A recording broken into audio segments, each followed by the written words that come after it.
اعوذ باللہ من الشیطان الرجیم بسم اللہ الرحمن الرحیم رب اشرح لی صدری ویسر لی امری واحلل عقدۃ من لسانی یفقہوا قولی۔ معزز سامعین، آج ہم 28ویں پارے کے مضامین پڑھیں گے۔ بسم اللہ الرحمن الرحیم۔ سورہ صف، جہاد و قتال فی سبیل اللہ کا بیان۔ رکوع نمبر 1، آیت 1 سے 9۔ غلبہ دین کی جد و جہد کے لیے سب کچھ لگا دو۔ پہلے رکوع میں اہل ایمان کو جھنجھوڑا گیا کہ تم کیوں کہتے ہو جو کرتے نہیں۔ یہ روش اللہ کو بیزار کرنے والی ہے۔ تمہارا یہ دعویٰ تمہیں کافروں سے جدا کرتا ہے کہ محمد رسول اللہ، حضرت محمد صلی اللہ علیہ وسلم اللہ کے رسول ہیں۔ حضرت محمد صلی اللہ علیہ وسلم تو دنیا میں اللہ کے دین کو غالب کرنے کے لیے کٹھن جد و جہد کرتے رہے، اور تم نے محض تسبیح و تحمید ہی کو اعلیٰ نیکی سمجھ رکھا ہے۔ مسلمانوں سے تو اللہ کو یہ مطلوب ہے کہ وہ اللہ کے دین کے غلبے کے لیے سب کچھ لگا دیں، یہاں تک کہ جان قربان کرنے کے لیے بے چین ہوں۔ غلبہ دین کی جد و جہد کی ذمہ داری مسلمانوں سے قبل بنی اسرائیل پر عائد کی گئی تھی۔ انہوں نے اس جد و جہد سے اعراض کیا اور پھر اللہ نے انہیں نشان عبرت بنا دیا۔ اب جب نبی اکرم صلی اللہ علیہ وسلم انہیں اس مشن کی طرف دعوت دے رہے ہیں تو وہ سازشوں کے ذریعے غلبہ دین کی راہ میں رکاوٹیں کھڑی کر رہے ہیں۔ اللہ ان کے ناپاک عزائم خاک میں ملا دے گا۔ نبی اکرم صلی اللہ علیہ وسلم تمام جہانوں کے لیے رحمت بن کر آئے۔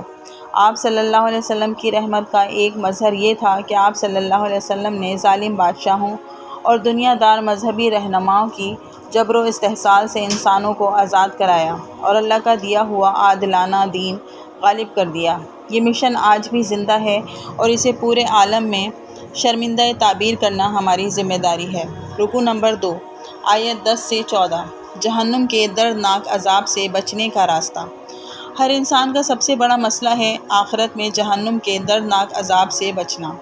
اس رکوع میں رہنمائی دی گئی کہ آخرت میں دردناک عذاب سے بچنے کے لیے اللہ اور اس کے رسول صلی اللہ علیہ وسلم پر دل کی گہرائیوں سے ایمان لاؤ اور اللہ کے دین کے غلبے کے لیے مال اور جان سے جہاد کرو۔ اللہ تمہاری خطائیں معاف کر دے گا اور تمہیں روز قیامت جنت کے رہنے والے باغات میں پاکیزہ محل عطا فرمائے گا۔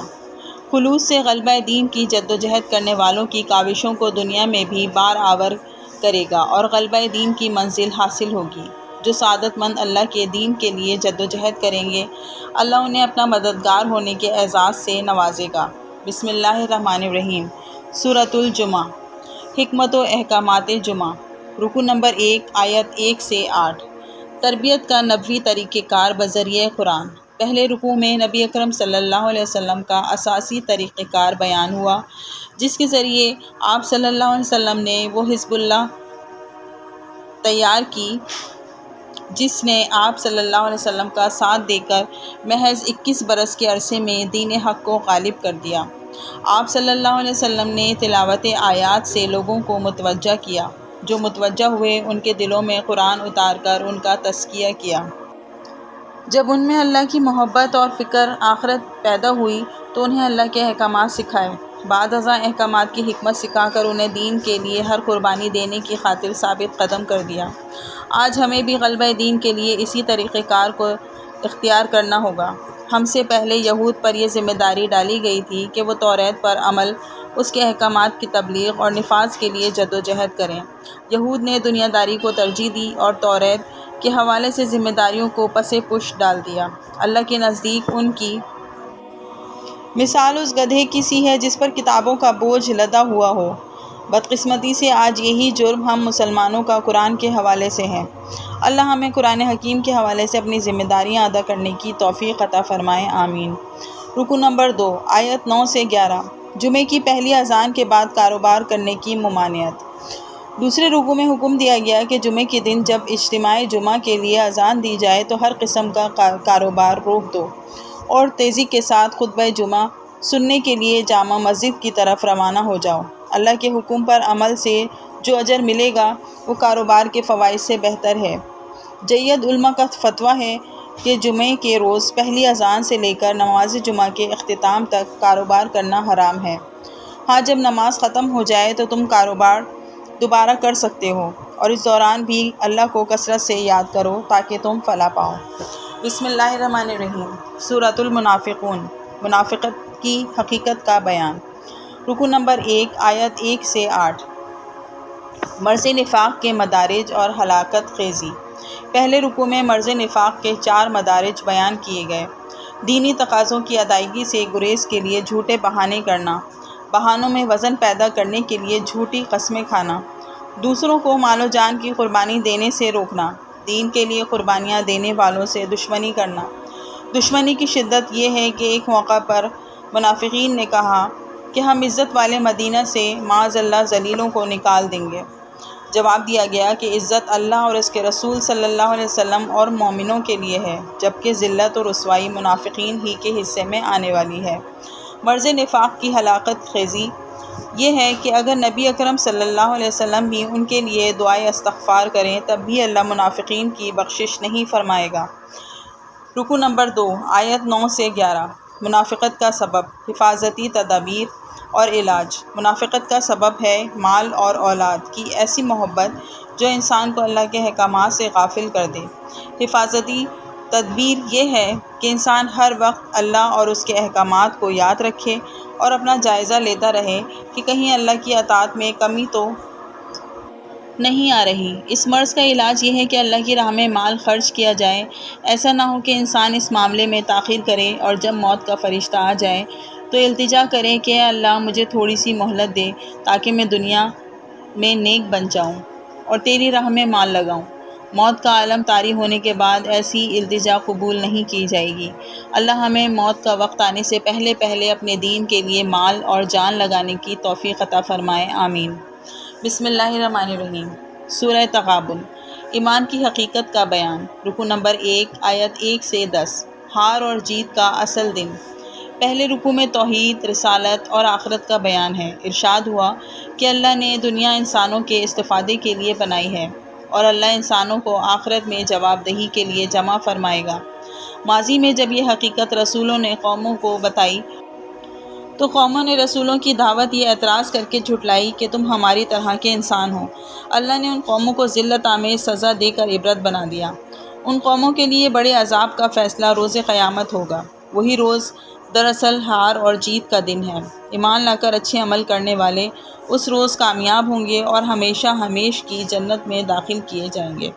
اس کے برعکس ایمان نہ لانے والے اس روز ناکام قرار پائیں گے اور جہنم کی ابدی سزا کا سامنا کریں گے۔ رکو نمبر 2 آیت 11 سے 18۔ ایمان کے فکر و عمل پر اثرات۔ دوسرے رکوع میں انسان کے فکر اور طرز عمل پر ایمان کے اثرات کا بیان ہے۔ بندہ مومن وارد ہونے والے حالات کو من جانب اللہ سمجھتا ہے اور اللہ کے ہر فیصلے پر راضی رہتا ہے۔ اس کے اعمال اللہ اور اس کے رسول صلی اللہ علیہ وسلم کی اطاعت کے سانچے میں ڈھلے ہوئے ہوتے ہیں۔ اس کا بھروسہ اپنی تدبیروں پر نہیں بلکہ اللہ کی قدرت پر ہوتا ہے۔ وہ بیوی اور اولاد کے تعلق سے انتہائی محتاط ہوتا ہے، خود کو اللہ کی نافرمانی سے بچاتا ہے اور ایک خوشگوار ماحول پیدا کر کے بیوی اور اولاد کو بھی دین کی طرف لانے کی کوشش کرتا ہے۔ وہ مال اور اولاد کو سرمایہ نہیں بلکہ ایک ایسی امانت سمجھتا ہے جس کے بارے میں اسے اللہ کے ہاں جواب دہی کرنی ہے۔ ان کی خاطر ایسا کام نہیں کرتا جو اللہ کو ناراض کر دے۔ آخر میں حکم دیا گیا کہ اللہ کی نافرمانی سے امکانی حد تک بچو۔ صاحب امر کے ہر ایسے حکم کو سنو اور مانو جو شریعت کے خلاف نہ ہو۔ اپنی آخرت سنوارنے کے لیے بھلائی کے کاموں میں مال خرچ کرو۔ اللہ کے دین کی تبلیغ اور غلبے کے لیے مال خرچ کرو۔ یہ مال اللہ کے ذمے قرض ہے جو وہ تمہیں بڑھا چڑھا کر لوٹائے گا اور تمہارے گناہوں کو بھی معاف فرما دے گا۔ بسم اللہ الرحمن الرحیم۔ سورہ طلاق، طلاق کے حوالے سے ہدایات کا بیان۔ رکوع نمبر 1 آیت 1 سے 7۔ تقوی کے انعامات۔ پہلے رکوع میں طلاق اور عدت کے احکامات اور اس کے ساتھ ساتھ تقوی کے انعامات کا بیان ہے۔ گھر کے جملہ معاملات کی اصل روح تقوی یعنی خدا خوفی اور آخرت میں جواب دہی کا احساس ہے۔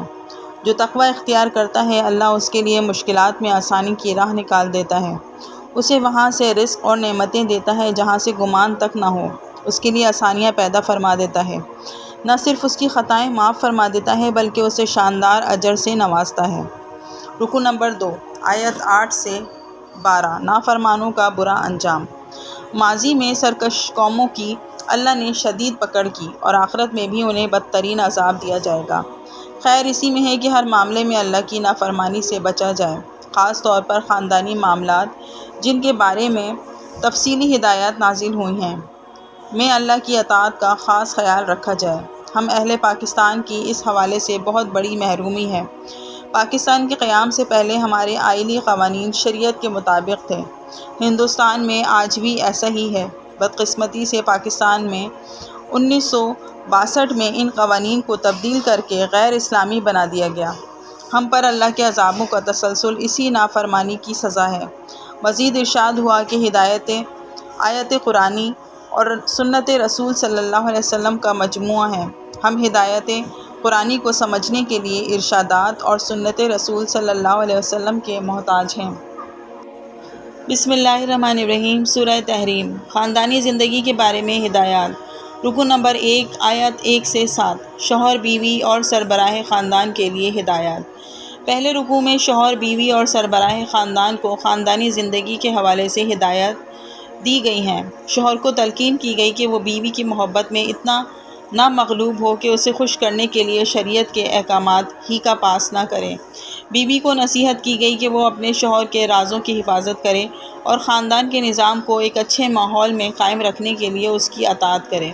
سربراہ خاندان کی ذمہ داری ہے کہ جہاں وہ اپنے خاندان کی مادی ضروریات پوری کرنے کا اہتمام کرے، وہاں ان کی اخلاقی و روحانی تربیت کر کے انہیں جہنم کی آگ سے بچانے کی بھی کوشش کرے۔ سب سے پہلے خود عمل کر کے اپنی ذات کو ایک نمونہ بنائیں۔ اس کے ساتھ ساتھ گھر والوں کو ان جرائم سے بچنے کی تلقین کریں جو جہنم کی آگ میں لے جانے والے ہیں۔ رکو نمبر 2 آیت 8 سے 12، اللہ کی بارگاہ میں توبہ کرو، سچی توبہ۔ اس رکوع میں مومنوں کو تلقین کی گئی کہ وہ اللہ کی بارگاہ میں گناہوں سے توبہ کریں، بالکل خالص توبہ۔ خالص توبہ تو یہ ہے کہ گناہوں پر سچی ندامت ہو، عہد کیا جائے کہ آئندہ گناہوں کا ارتکاب نہیں کیا جائے گا۔ گناہوں کو چھوڑ کر توبہ کی سچائی کا ثبوت دیا جائے۔